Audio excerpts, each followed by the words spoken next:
জানুয়ারিতে ছিল কুহুর স্কুলে স্পোর্টস। তো স্পোর্টস ডে সারাদিনটা কেমন কাটলো, কি কি করলাম, তো সেই নিয়ে আজকের ব্লগটা দেখতে থেকো, ভালো লাগবে। Welcome back to my channel পম্পাস ওয়াইটি সিরিজ। তো আজকে হচ্ছে 20 জানুয়ারি, জানুয়ারি মাসের 20 তারিখ। আজকে হচ্ছে কুহুর স্কুলে স্পোর্টস ডে।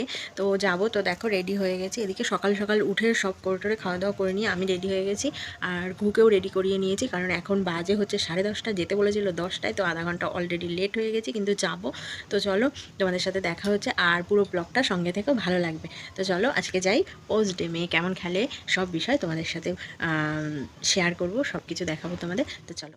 তো কুহু রেডি হয়ে গেছে, কুহুকে আমি রেডি করিয়ে দিয়েছি। আর আজকে বাইরে এখনও রোদ ওঠেনি, দেখি কখন ওঠে। বাইরের ওয়েদারটা খুবই ঠান্ডা, তাই ওকে একদম টুপিটাও পরিয়ে দিয়েছি।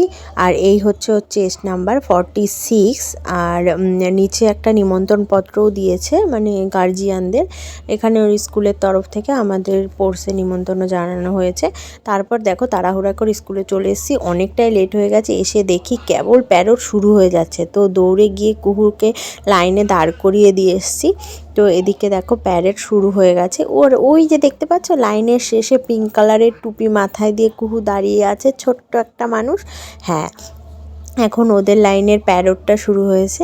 আর এই প্যারোডটা কুহু আগের বছর করেনি, ও ভীষণ ভয় পাচ্ছিল। প্যারোডে দাঁড়িয়েই ও কান্নাকাটি শুরু করেছে, কিন্তু এবার ও নিজেই বলছে মা আমি এগুলো করব। ওর ভীষণ আনন্দও হচ্ছে, ওর নিজে থেকেই ইচ্ছা হয়েছে যে ও এগুলো করবে। তো আমিও ভীষণ খুশি। আমিও এবার একটু ভয়ে মানে একটু পেয়েছিলাম যে মাঠে গিয়ে আদৌ এগুলো করবে কিনা। আগের বছর যেহেতু করেনি, কান্নাকাটি করছিল, ভয় পাচ্ছিল, কিন্তু দেখলাম এক বছরে অনেকটাই পাল্টেছে, এক বছরে অনেকটাই বন্ধুত্বপূর্ণ হয়ে গেছে, মানে বন্ধু বানিয়ে ফেলেছে স্কুলে অনেক। তারপর হচ্ছে সব কিছুর সাথে নিজে ইচ্ছে করে যাচ্ছে, সব কিছুতে এগিয়ে যাচ্ছে, সব কিছু করার একটা ওর মধ্যে দেখতে পাচ্ছি, আগ্রহ দেখতে পাচ্ছি। তো এদিকে দেখো প্যারোড শুরু হয়ে গেছে, ওরা অলরেডি মাঠে এক চত্বর ঘুরে আসছে। তো এটা দেখতে কি ভালোই যে লাগছে কি বলবো। আর এই যে স্কুলে এসে স্পোর্টস ডে, এটা সত্যি মানে ভীষণই ভালো লাগে। মানে আমি আগেও যখন আগেরবার মেয়েকে নিয়ে স্পোর্টসে এসেছিলাম, তখন আমার স্কুলের দিনগুলো মনে পড়ে গিয়েছিল। এবারও ঠিক তাই, আমার স্কুলের সেই দিনগুলো মনে পড়ে যাচ্ছে, যেখানে স্পোর্টস ডেতে একদম চলে যেতাম স্পোর্টসে খেলায় নাম দেওয়ার জন্য। পারি বা না পারি, কিন্তু নামটা আমি দিতামই আগাগোড়াই। তো সেই রকমই নিজের স্কুলের কথা মনে পড়ে যাচ্ছে, পুরনো স্মৃতিগুলো আবার চোখের সামনে যেন জল জল করে ভেসে উঠেছে। আর এদিকে দেখো, তো আমার পুরনো স্মৃতি জল জল করছে চোখের সামনে। আমার ভীষণই ভালো লাগছে, আর আমিও দাঁড়িয়ে দাঁড়িয়ে খুব এনজয় করছি। আর এদিকে প্যারোডটা হচ্ছে, সামনে কয়েকটা এনসিসি স্টুডেন্টও রয়েছে। তারা প্রত্যেকটা লাইনের প্রথমে এনসিসির একজন করে স্টুডেন্ট দিয়েছে। আর এদিকে অনেক মাঠের মধ্যে বাজনাও হচ্ছে এনসিসির, কিন্তু অনেকটা নয়েজ রয়েছে আর অনেক আওয়াজ রয়েছে। তো তার জন্য আমি মিউট করে মানে আওয়াজটা মিউট করে দিয়েছি, তো তাই জন্য তোমরা শুনতে পাচ্ছ না। কিন্তু এখানে রীতিমতো এনসিসির বাজনা বাজিয়ে প্যারোডটা হচ্ছে। তো দেখো খুব সুন্দরভাবে প্যারোডটা কমপ্লিট হয়েছে। আর ছোট ছোট বাচ্চারা, তো যেমন কুহু হচ্ছে প্রি নার্সারিতে পড়তো আগের বছর, এবারও নার্সারিতে উঠেছে। তো এবছরে প্রি নার্সারির বাচ্চাগুলো খুবই ছোট্ট ছোট্ট, 2.5 বছর থেকে ভর্তি না স্কুলে। তো প্রায় 2.5 বছর, 3 বছর, 3.5 বছর সব ছোট্ট ছোট্ট পুচকুরা, তারাও কিন্তু এই প্যারোডে যোগদান করেছে। আর কুহুরা নার্সারি, ওরাও খুব ছোট্ট, সবে মাত্র 4.5-5 বছরের সব বাচ্চারা। তো এদিকে দেখো, কিন্তু সবাই বেশ প্যারোডটাকে এনজয় করেছে, দেখেছো। এই বাচ্চাটা অনেকটাই লেটে এসছে, তো তাই জন্য প্যারোড হয়ে যাওয়ার পরে ম্যাম বললে এখন একটু দাঁড়াও, পরে জাতীয় সঙ্গীতের সময় আবার ডেকে নেওয়া হবে। তো এখন প্যারোড কমপ্লিট করার পরে জাতীয় সঙ্গীত হবে, আর তার আগে হবে স্কুলের শপথ বাক্য পাঠ। তো এদিকে আমি তোমাদেরকে ঘুরিয়ে একটু ওয়েদারটাও দেখাচ্ছি, আর হচ্ছে কত ভিড়, কত গার্জিয়ান এসছে সেটাও তোমাদের সাথে একটু দেখিয়ে নিলাম। তো এদিকে দেখছো ওয়েদারটা এখনও প্রায় 11টার মতো বাজতে গেল, কিন্তু ওয়েদারটা দেখো। আর এই যে আমি দাঁড়িয়ে আছি, এবার আমাদের শপথ বাক্য শুরু হচ্ছে।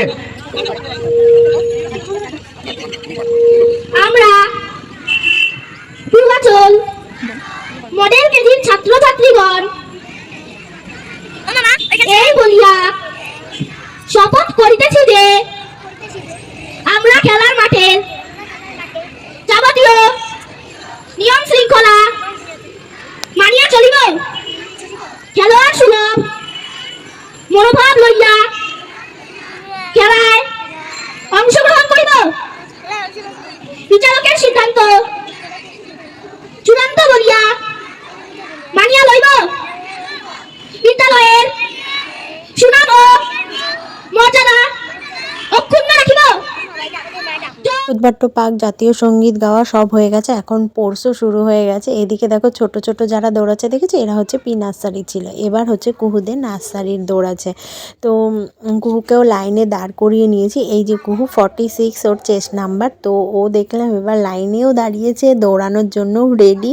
ও ভীষণ এনজয় করছে, কিন্তু আগের বার এই জিনিসটা একদমই হয়নি, ও কান্নাকাটি করছিল, ভয় পাচ্ছিল, কিন্তু এবার আর কোনো ভয় পাচ্ছে না, এবার বরং অনেকটাই খুশি। নিজেই এগিয়ে এসে বলছে, মা আমি কখন দৌড়বো, কখন আমাকে দৌড়তে দেবে, আমি ফার্স্ট হয়ে যাব আজকে। তো নিজে থেকে অনেক অনেক বেশি উৎসাহিত হয়ে গেছে আজকে। তো আমি তো ভীষণ খুশি। ওর পাপাকেও আমি ফোন করে বললাম যে এখন মানে এবার মেয়ে একদমই কান্নাকাটি করছে না, বরং এগিয়ে যাচ্ছে সব কিছু। তো পাপাও ভীষণ খুশি হলো, দুজনেই খুব টেনশনে ছিলাম যে এবার কি ও দৌড়বে নাকি মাঠে গিয়ে এবারও কি কান্নাকাটি করবে। তো দেখলাম যে না, তো ওকে লাইনে দাঁড় করিয়ে দিয়েছি, দেখি কেমন দৌড়ায়। এই দেখো বাঁশি দেওয়ার পরই ছুটে দৌড় দিয়েছে একদম ছোট্ট ছোট্ট বুঝকু। ওই দেখো আমার মাম্মা দৌড়ে চলে গেল, খুব সুন্দর দৌড়েছে কুহু এবার। তো সেকেন্ড হয়েছে এই রানটায়। তো তারপরে এসে টিফিন দিয়ে দিয়েছিল, টিফিন ব্রেক হচ্ছিল, তো টিফিনটাও নিয়ে এসেছি। আর এখানেও একটা কমলালেবু ছুলে ওর হাতে দিয়েছি, আর কলাটাও খাচ্ছে। এখন মোটামুটি টিফিন ব্রেক চলছে, তো সবাই আমরা বসে টিফিন করছি। আর মেয়েকে মানে টিফিনে স্কুল থেকেই দিয়েছিল, তো তার মধ্যে থেকে বললো কলাটা আর লেবুটা এখন খাবে, আর যাই হোক পরে হয়তো কিছু যদি খেতে চায় তো সেখান থেকে দিয়ে দেব। আর এদিকে দেখো আমরা সব গার্জিয়ানরা বসে রয়েছি। আর স্কুলে মেয়েকে ভর্তি করার পর গার্জিয়ানদের সাথেও বেশ একটা বন্ধুত্বপূর্ণ সম্পর্ক তৈরি হয়েছে, অনেকগুলো নতুন নতুন বান্ধবীও আমার হয়ে গেছে। তো আর এই যে এখন মাঠের মধ্যে বসে সেই মায়েরা মিলে মানে আমরা সবাই বান্ধবীরা মিলে অনেক গল্প টল্প করছিলাম, আর সব বাচ্চারা এখানে টিফিন করছিল। তো এই যে বসে আছে কুহু, আর এই দেখো টিফিনের প্যাকেটটা তোমাদের দেখাচ্ছিলাম। তো টিফিনের মধ্যে ছিল কলা, লেবু, ডিম সেদ্ধ, পাউরুটি, একটা লাড্ডু। আর তারপর কুকে খাইয়ে দেওয়ার পরে অনেকটা টাইম ছিল, তো তাই জন্য বসেছিলাম, যেহেতু অনেকগুলো খেলা ছিল, অন্য ক্লাসেরও খেলা চলছিল। এই যে আমার একটা বান্ধবী একটু হাই হ্যালো করে দিল তোমাদেরকে। আর আমরা এখন সবাই মিলে বসে গল্প করছিলাম, যেহেতু কুহুদের একটা রান হয়ে গেছিলো, এবার ওদের সেকেন্ড যারা হয়েছিল তাদের মধ্যে আবার রান হচ্ছে। তো দেখা যাক এবারও কি করে খেলে। তো এই দেখো রেডি হয়ে গেছে বসে রান দেওয়ার জন্য, ছুটতে ওই যে দৌড় দিয়েছে। তো সেকেন্ডবারও রান কমপ্লিট।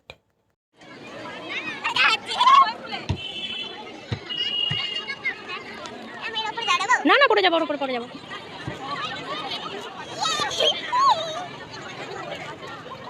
আস্তে পড়ে যাবা। হয়ে গেছে, চলো এবার বাড়ির দিকে যাই, অনেকটাই। তো এখন এই সবে মাত্র বাড়িতে আসলাম। পোর্স ওদের স্কুলে আজকে ছিল, তোমাদের তো আগেই বলেছি। তো এখন ঘড়িতে বাজে 2:40, এই সবে মাত্র বাড়িতে ঢুকলাম। তো ওদের একটা মাত্রই ছিল, মানে 50 মিটার রান ছিল। তো প্রথমবার দৌড়েছিল, তো তখনও সেকেন্ড হয়েছিল। তো তারপরে যখন আবার সবাই ফাইনাল হলো, মানে যারা যারা সেকেন্ড, ফার্স্ট, সেকেন্ড, থার্ড হয়েছিল, তাদের মধ্যে আবার যখন ফাইনাল হলো তখন আবার কিছু হতে পারেনি। তো তাই জন্য আর বসে থাকলাম না। তো তারপর এখন বাড়ি চলে এসেছি, কারণ আরও বসে থাকলে অনেকটা লেট হবে। এখন অনেকটা 2:30 মতো বাজে, বাড়ি আসবো, এখন হচ্ছে ঘুরকে খাওয়াতে হবে। তো চলো সবাই মাত্র বাড়িতে আসলাম। মাঠে ভীষণ রোদ উঠেছিল, প্রথমে এত মেঘলা ওয়েদার ছিল, ভাবলাম যে রোদ উঠবে না, কিন্তু পরে এত সুন্দর রোদ উঠেছিল। তো আর এখন ভীষণ গরম লেগে গেছে, তো এত গরম লেগে গেছে। এখন ড্রেসটা চেঞ্জ করি, তোমাদের সাথে আবার পরে দেখাবো পরের একটা ব্লগ। Tata bye, tata. তো ব্লগটা তোমরা দেখো, আর ভালো লাগলে অবশ্যই লাইক, শেয়ার, কমেন্ট করো, আর আমার চ্যানেলটাকে সাবস্ক্রাইব করে দিও, আর সবসময় আমার পাশে থেকো। টাটা বাই, দেখাবে আবার পরের একটা ব্লগে। টাটা।